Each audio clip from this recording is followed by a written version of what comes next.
Bonjour, hello, bienvenue dans ce tuto consacré au tableau croisé dynamique dans Excel. Un tableau croisé dynamique permettant de faire des tableaux de synthèse à partir d'une base de données. La base de données sur laquelle on va travailler, c'est une base de données traditionnelle, ici, donc base de données export, dans laquelle on retrouve un certain nombre de champs. On repère les champs par leur étiquette de données ou les titres, c'est comme vous voulez.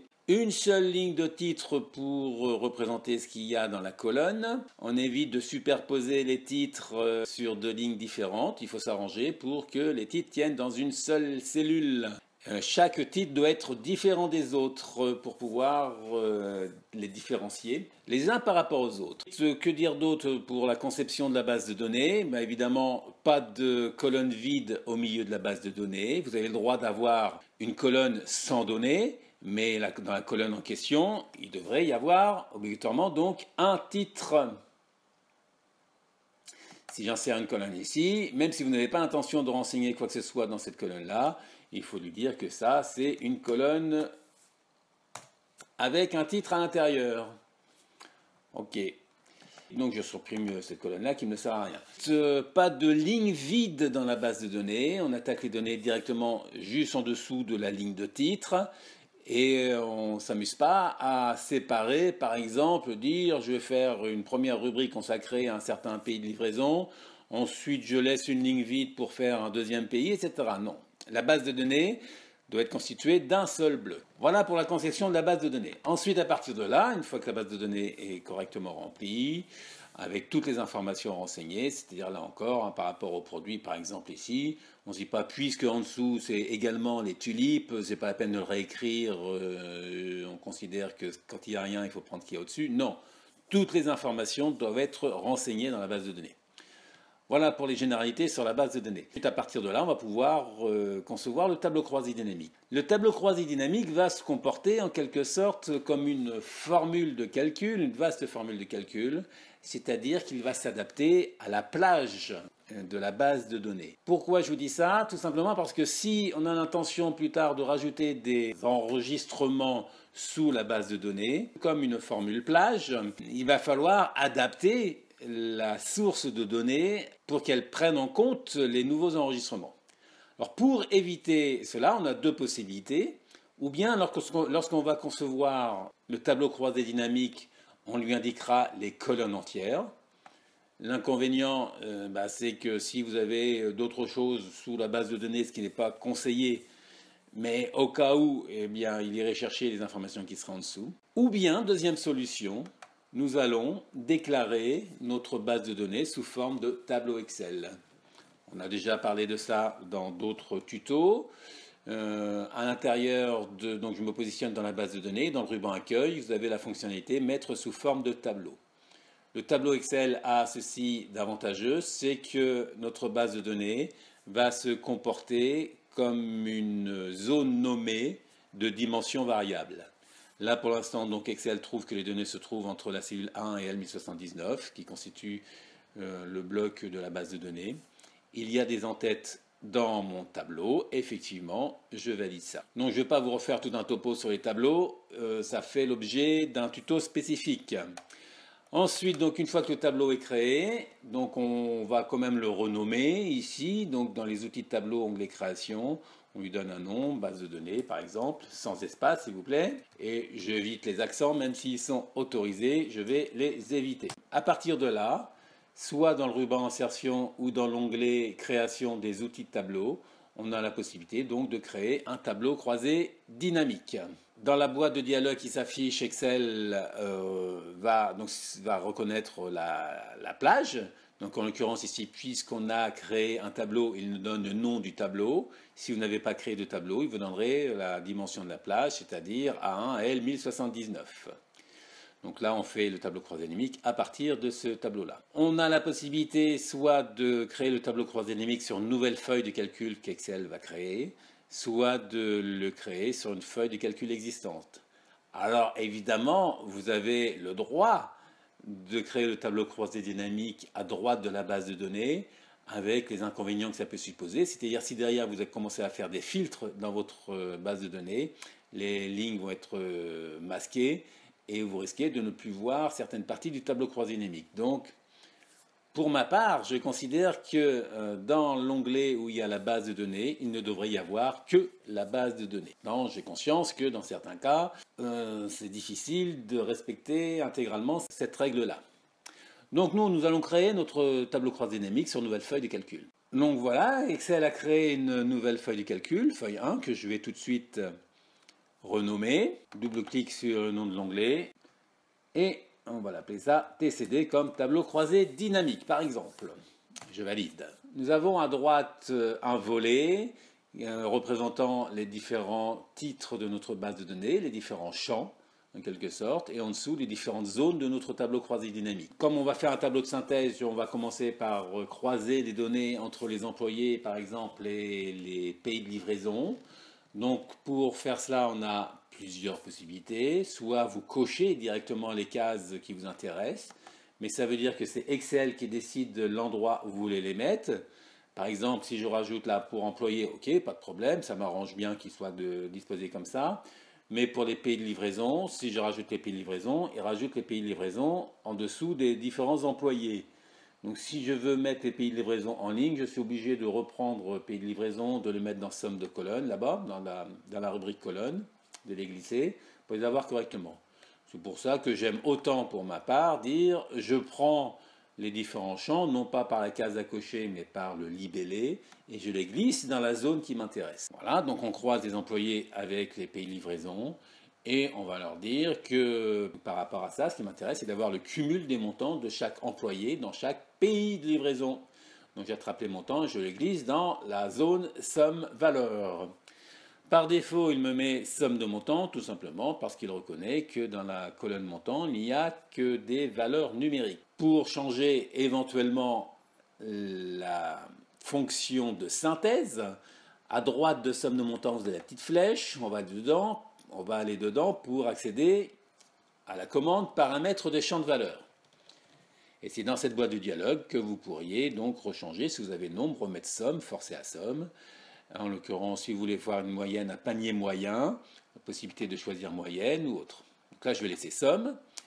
Et je vais en profiter d'être dans la boîte ici pour constater que les montants tels qu'ils sont affichés ici, ils ne sont pas très sexy, car il y en a avec 100 décimales, 2 décimales, 0 décimales, on ne voit pas le séparateur de milliers, ce n'est pas très facile à lire.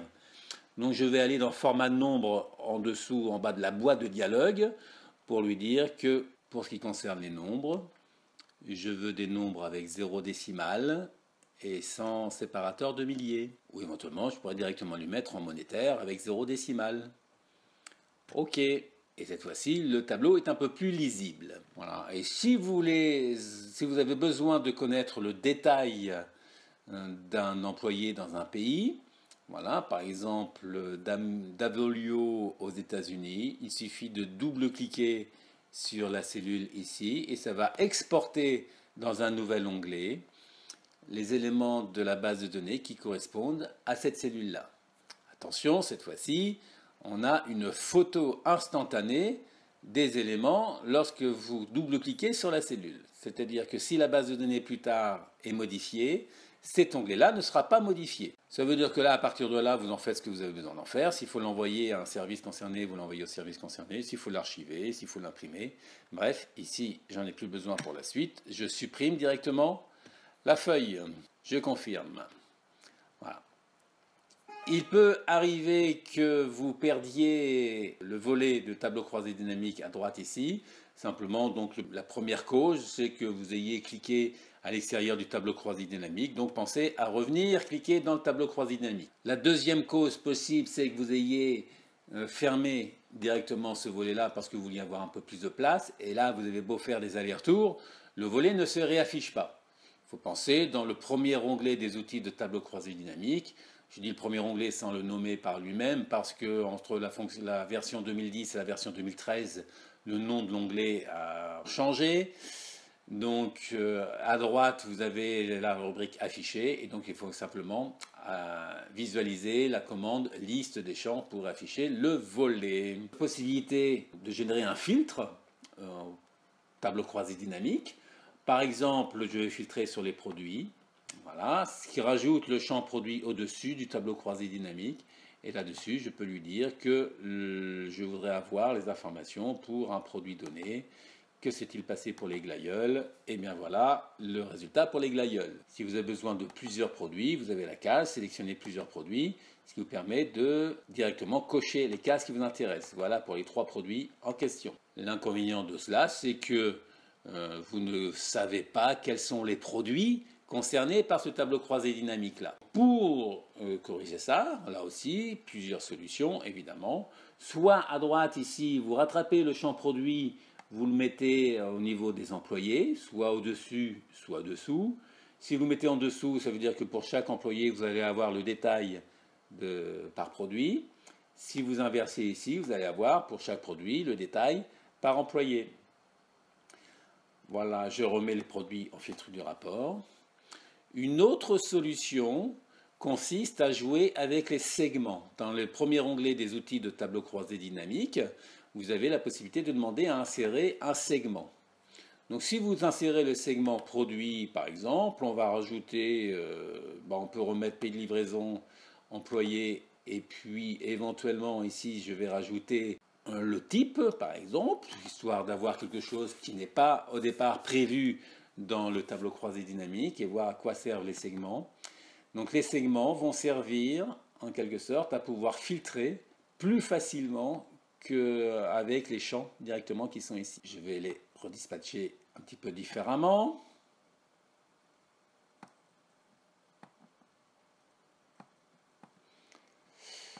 Voilà. Et donc pour les produits, en l'occurrence, donc là j'ai dû cliquer quelque part.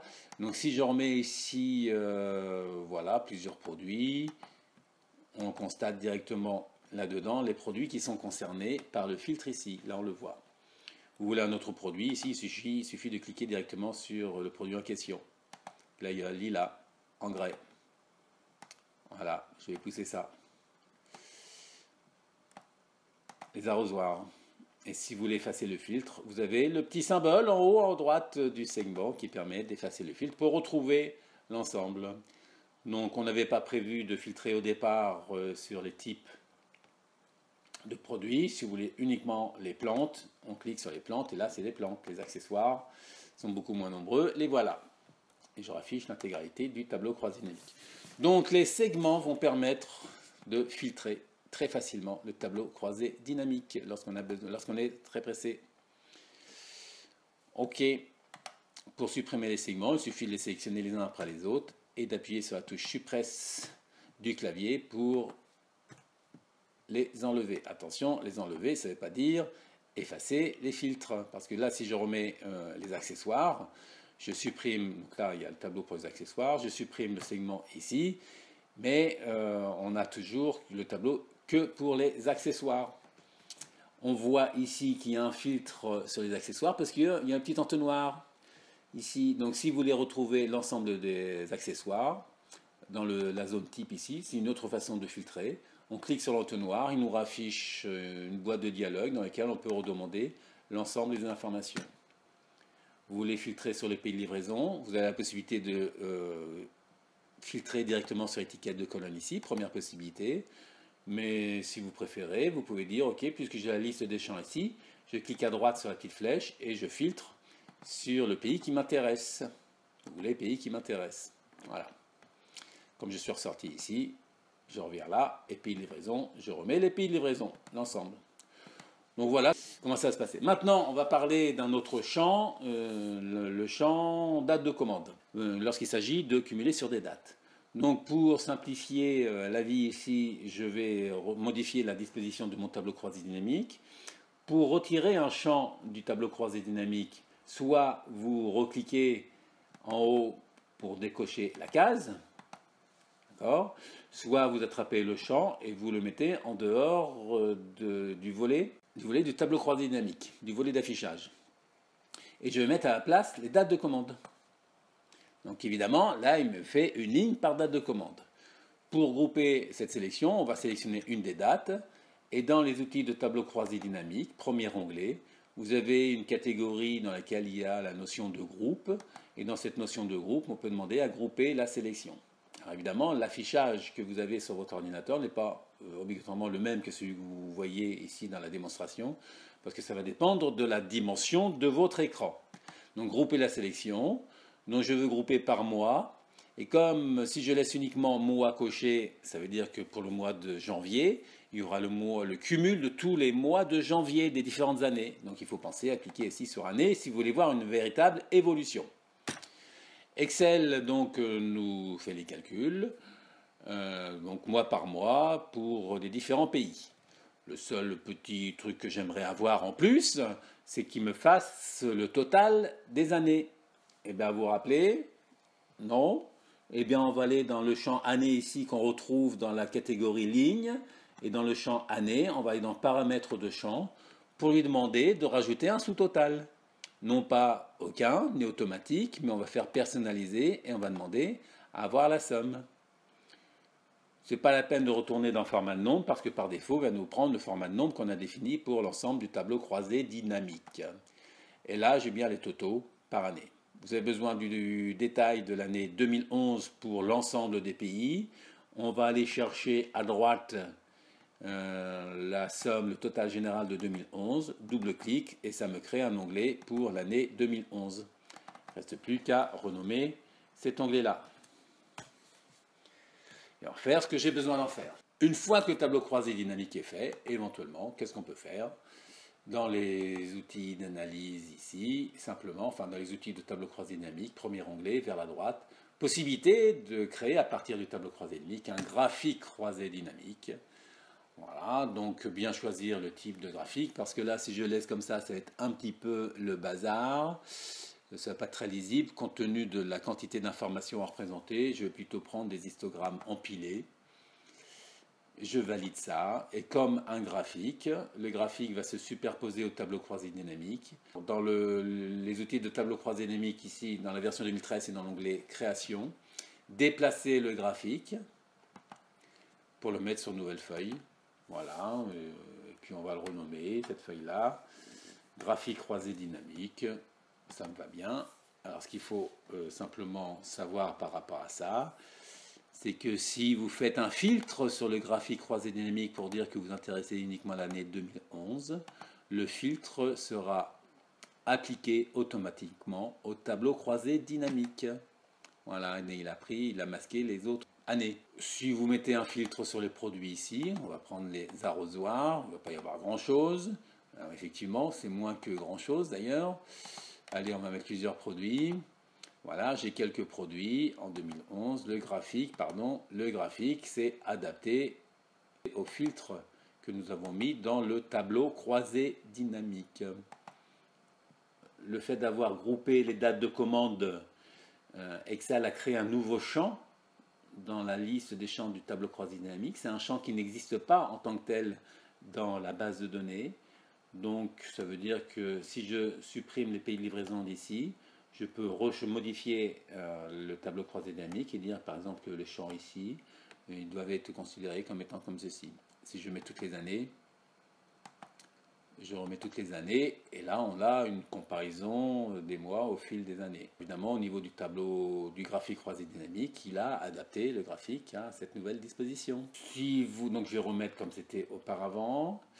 Donc là, j'ai la somme de montants. Si vous avez besoin de connaître, par exemple, le nombre de commandes qu'il y a eu dans chaque mois, vous prenez n'importe quel champ, de préférence un champ où vous savez qu'il n'y a pas d'information vide. Alors ça peut être le champ montant, ça peut être le champ employé, le champ pays de livraison, peu importe, ou le champ date de commande, même directement ici. Bah, c'est ce que je vais faire d'ailleurs. Je vais prendre le champ date de commande et je rajoute la somme de valeur. Donc là, il me calcule par défaut le nombre de dates de commande. Je sais que les 56 374 de mai 2010 concernent 12 commandes. Si je double-clique directement sur le 12, je vois les 12 lignes s'afficher ici. Je supprime cette feuille-là. Dernier point, on a la possibilité évidemment de créer plusieurs tableaux croisés dynamiques à partir de la même base de données source. Si je rajoute ici un tableau croisé dynamique, comme tout à l'heure je l'ai fait à partir des outils de tableau, là je vais le faire à partir de l'insertion, c'est exactement la même chose. Insertion tableau croisé dynamique à partir de la base de données. Cette fois-ci, je vais le mettre sur une feuille de calcul existence et l'emplacement, je vais le mettre sur la même base ici. Alors, c'est possible à faire, mais attention avec quelques inconvénients. Parce que si vous faites ça de cette façon-là, je vais remettre les montants en somme de valeur et je vais mettre directement les pays de livraison comme ceci. Si vous faites ce genre de choses, il faut quand même avoir conscience que si vous modifiez le tableau croisé, le premier tableau croisé dynamique, et que vous remettez par exemple ici les employés en étiquette de colonne, comme ceci, là il dit qu'il ne peut pas le faire parce qu'il y a quelque chose à droite qui le gêne, et il y a un autre tableau croisé dynamique qui le gêne. Donc, vous avez le droit de positionner plusieurs tableaux croisés dynamiques à condition que les tableaux croisés dynamiques en question, pour vous, l'esprit, c'est qu'ils soient figés dans leur structure.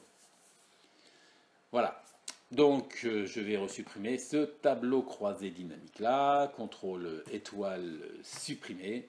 Je n'ai plus de tableau croisé dynamique. Et cette fois-ci, je pourrai rajouter les employés au-dessus, ici, de somme de valeur. OK. Si la base de données source a changé, il faut penser à actualiser les données.